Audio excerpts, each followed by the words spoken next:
അസ്സലാമു അലൈക്കും വറഹ്മത്തുള്ളാഹി വബറകാതുഹു. ആദരണീയരായ സഹോദരന്മാർ, ഉസ്താദ് ആത്മഹത്യ ചെയ്തു. ഉസ്താദ് ആത്മഹത്യ ചെയ്തു എന്ന് പറയുമ്പോൾ അതൊരു സാധാരണ ആത്മഹത്യ പോലെ അല്ല.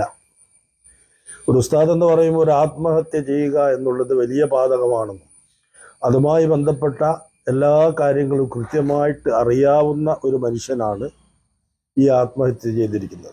അതിൻ്റെ അർത്ഥം എന്ന് പറഞ്ഞാൽ അത്രയും തീരെ സഹിക്കാൻ പറ്റാത്ത, തീരെ ക്ഷമിക്കാൻ പറ്റാത്ത അത്രയും വലിയ കടങ്ങളും പ്രയാസങ്ങളും ഒക്കെ ഉള്ളൊരു മനുഷ്യനായതുകൊണ്ടാണ് അങ്ങനെ ചെയ്തതെന്നുള്ളത് നമ്മൾ മനസ്സിലാക്കേണ്ടത്. ഈ ഒരവസ്ഥയിൽ ഈ ഉസ്താദുമാർ എങ്ങനെ എത്തുന്നു എന്ന് പറഞ്ഞാൽ നമ്മളൊന്ന് ചിന്തിച്ച് നോക്ക്. 50,000 രൂപ ഏറ്റവും ചുരുങ്ങിയത് മിനിമം നമ്മുടെ മക്കളെയും കാര്യമൊക്കെ നമ്മളൊക്കെ പഠിപ്പിച്ചിട്ട് ഒരവസ്ഥയിലേക്ക് എത്തുമ്പോൾ നമ്മൾ മനസ്സിലാക്കുന്ന എന്താണ്? ഏറ്റവും ചുരുങ്ങിയത് മിനിമം എന്ന് പറയുന്നത്, സാലറി എന്ന് പറയുന്നത് ഒരു 50,000 രൂപ. ഇതിപ്പോൾ പറയുന്നത് കേട്ട് 11,000 രൂപയാണ് അദ്ദേഹത്തിൻ്റെ ശമ്പളം എന്ന് ഞാൻ കേട്ടപ്പോൾ അത്ഭുതപ്പെട്ടു. കാരണം 11,000 കിട്ടുന്ന എത്ര പേരുണ്ട്? 10ൻ്റെ താഴെ അല്ലാതെ കിട്ടുന്നവരല്ലാതെ 10ൻ്റെ മേലെ കിട്ടുന്ന, അല്ലെങ്കിൽ 10 കിട്ടുന്ന എത്ര പേരുണ്ട്? അതുപോലും ഇല്ല. മാത്രമല്ല, നമ്മൾ പലപ്പോഴും പറഞ്ഞിട്ടുള്ളതാണ്, വേറെ എന്ത് കാര്യത്തിന് വേണ്ടിയിട്ടും, ഏതൊരു സംഗതിക്ക് വേണ്ടിയിട്ടും ഒരു പള്ളിയായിട്ട് ബന്ധപ്പെട്ടിട്ട്, മഹല്ല് കമ്മിറ്റിയായിട്ട് ബന്ധപ്പെട്ടിട്ട് എന്തൊരാവശ്യങ്ങൾ പറയുമ്പോഴും അതിൻ്റെ കളർ മാറ്റണം, പള്ളിയുടെ കളർ മാറ്റണം, അല്ലെങ്കിൽ മാർബിൾ മാറ്റണം, മറ്റുള്ള സംഗതിയുമായി എല്ലാറ്റിനും റെഡിയാണ്. ഉസ്താദുമാർ ചർച്ചയിലേക്ക് വരുമ്പോൾ അപ്പം തന്നെ തുടങ്ങി. എന്തിനാ? എന്തൊക്കെ വരുമാനമാണ്, ഏതൊക്കെ തരത്തിലാണ് അവർക്ക് കിട്ടുന്നത്? ആകെ 1.5 മണിക്കൂറുണ്ട്. ഈ 1.5 മണിക്കൂർ അല്ലെങ്കിൽ 2 മണിക്കൂർ നിങ്ങളെ മക്കളെ അവരെടുത്ത് വിട്ടുകൊടുക്കുന്നത് കൊണ്ടാണ് നിങ്ങൾ ബാപ്പയാണെന്ന്, അല്ലെങ്കിൽ ഉമ്മയാണെന്ന് ഈ ആരിഫ് ഹുസൈനെ പോലുള്ള ആൾക്കാരൊക്കെ നടത്തുന്ന പല തരത്തിലുള്ള സംസാരങ്ങളും കാര്യങ്ങളൊക്കെ കേട്ടിട്ട് പോലും ഇസ്ലാമിൻ്റെ ആ ചട്ടക്കൂട്ടിൽ ഒതുങ്ങി നിൽക്കുന്നത് നിങ്ങളുടെ വലിയ വലിയ ബിസിനസ്സുകളോ കാര്യങ്ങളോ, അല്ലെങ്കിൽ പ്രസിഡന്റിൻ്റെ കഴിവോ, അല്ലെങ്കിൽ സെക്രട്ടറിയുടെ കഴിവൊന്നുമല്ല. ഈ ഉസ്താദിൻ്റെ കഴിവ് കൊണ്ടാണ് അവരെന്ത് ചെയ്യുന്നത്? ഇസ്ലാമിൻ്റെ മൂല്യങ്ങൾ ഉയർത്തിപ്പിടിച്ചുകൊണ്ട് ജീവിക്കുന്നത് നമ്മൾ മനസ്സിലാക്കണം.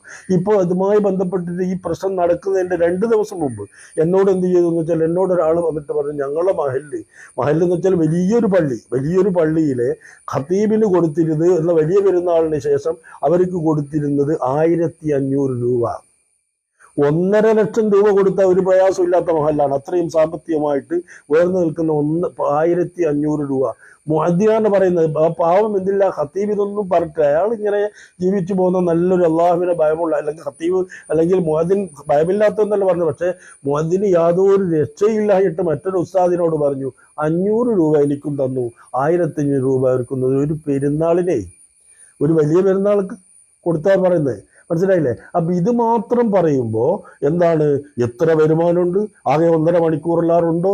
5 നേരത്തെ നമസ്കാരം മൊത്തം കൂട്ടി നോക്കിയാൽ എത്ര ഉണ്ടാവും? ഒരു നേരത്തെ നമസ്കാരത്തിന് എങ്ങാനും ആ ഉസ്താദ് എത്തിയില്ല എങ്കിൽ ഈ പറയുന്ന ഇമാമിന്റെ സ്ഥാനത്ത് കയറി നിൽക്കാൻ യോഗ്യതയുള്ള എത്ര പ്രസിഡന്റുമാരുണ്ട്, എത്ര സെക്രട്ടറിമാരുണ്ട്, എത്ര കമ്മിറ്റി അംഗങ്ങളുണ്ട്? നിങ്ങളൊന്ന് ചിന്തിച്ചു നോക്ക്. ഒരു ദിവസം കയറി നിൽക്കാൻ പറ്റിയ ആരെങ്കിലും ഉണ്ടോ? ആരുമില്ലല്ലോ. അപ്പം അവർ തന്നെയാണ് ഇന്നത്തെ അവസ്ഥയിൽ ഈ സമൂഹത്തെ, ഈ സമുദായത്തെ നയിക്കുന്നതും മുമ്പോട്ട് കൊണ്ടുപോകുന്നതും എന്നാണ് നമ്മൾ മനസ്സിലാക്കേണ്ടത്. അതുകൊണ്ട് ഈ പറയുന്നവരോട് എങ്ങനെ വരുമാനം ഏത് തരത്തിൽ വന്നാലും പ്രശ്നമൊന്നുമില്ല. ധാരാളം വരുമാനം, അത് ഹക്കും ബാത്തിലും എല്ലാം പെടും, പ്രശ്നമൊന്നുമില്ല. പക്ഷേ ഈ പറഞ്ഞ സംഗതിക്ക് മാത്രം അവരുടെ വരുമാനങ്ങളൊക്കെ കൂട്ടി കിഴിച്ചൊരു അക്കൗണ്ടിനൊക്കെ വെക്കുന്ന അവസ്ഥയിലേക്കാണ് നമ്മളുള്ളത്. ഇതിലൊരു മാറ്റം വന്നില്ലെങ്കിൽ ഇനിയും ആത്മഹത്യകൾ, അള്ളാഹു കാക്കട്ടെ, കൂടി വരും എന്നാണ് എനിക്ക് പറയാനുള്ളത്. ഇതിന് അള്ളാഹുവിനോട് മറുപടിയും പറയേണ്ടി വരും. റബ്ബ് സുബ്ഹാനഹു വ തആല കാത്തുരക്ഷിക്കട്ടെ. വാഖിറു ദഅവാനാ അനിൽ ഹംദുലില്ലാഹി റബ്ബിൽ ആലമീൻ. അസ്സലാമു അലൈക്കും വറഹ്മത്തുള്ളാഹി വബറകാതുഹു.